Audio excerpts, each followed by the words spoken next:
do mase që e bën të smrapset prej këtij diskursi? Tani, ka qëndrime prap ambivalente në bashkinë ndërkombëtare. Jo, dini deri vonë, Bashkimi Evropian ka pas qëndrim të butë në raport me Serbinë. Qëndrimi jo të butë, por shumë të butë. është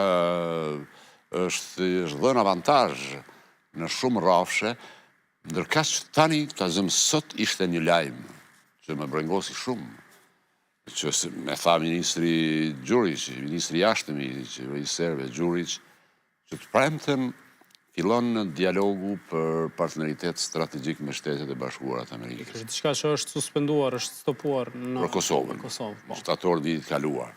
Kjo nuk më brengos fakti që Serbia vendos marrëdhënie me Shtetet e Bashkuara të Amerikës, sepse ne nuk mund të diktojmë se çfarë do të jenë raportet e Shteteve të Bashkuara me Serbinë, por brengos fakti që Kosova ka dialog të pezulluar. Pra, fillimin e dialogut e ka të pezulluar dhe kjo nëse ndodh, dhe unë besoj që do të ndodh, sepse ai bëri deklarimin publikisht, e bëri, e tha datën, mos ishte të premten ata që fillon në Washington. Po të mos ishte vërtet do të reagon të ambasada amerikane ose State Departamenti. Mendoj që është koha që Kosovë të mendohet pak më shumë për këtë çështje, sepse nëse, dhe unë besoj që do të fillojë ai dialog të premten, praktikisht në raport me Shtetet e Bashkuara ata kalojnë në avantazh në raport me ne. Ata janë një hap para nesh. Janë në avantazh në raport me SBA-n. Me ne, raport me Kosovë. Tema SBA-ja në mes. Po, absolutisht. Do të thotë raporti Kosovë-Amerikë. A do duhet të pezullojë kjo, pikërisht për shkak të kësaj çësje që destabilizon drejt rajonin? Unë nuk e di, nuk besoj që politika amerikane bie në nivelet e politikave ditore. Nuk besoj që nëse ai dialog është caktuar të fillojë të premten, besoj që do të fillojë, po mendoj që në Kosovë duhet mendohet më shumë rreth kësaj çështje që problemet që ekzistojnë të zgjidhen dhe edhe Kosova ta fillojë atë dialog strategjik me Shtetet e Bashkuara të Amerikës.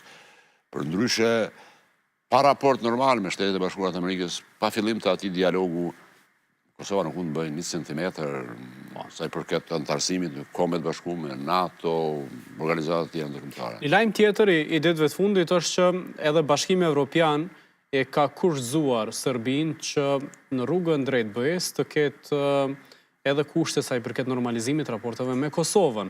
Por në anën tjetër e pam sot lajmin e madh që Shqipëria i mbylli 3 kapitujt e parë, pastaj edhe për Malin e Zi ishte lajm i mirë gjithashtu. Qysh me e lexu na si shtet, si Kosovë, çfarë po ndodh në rajon? Që në rrafshën e politikës jashtme ne kemi stagnuar shumë.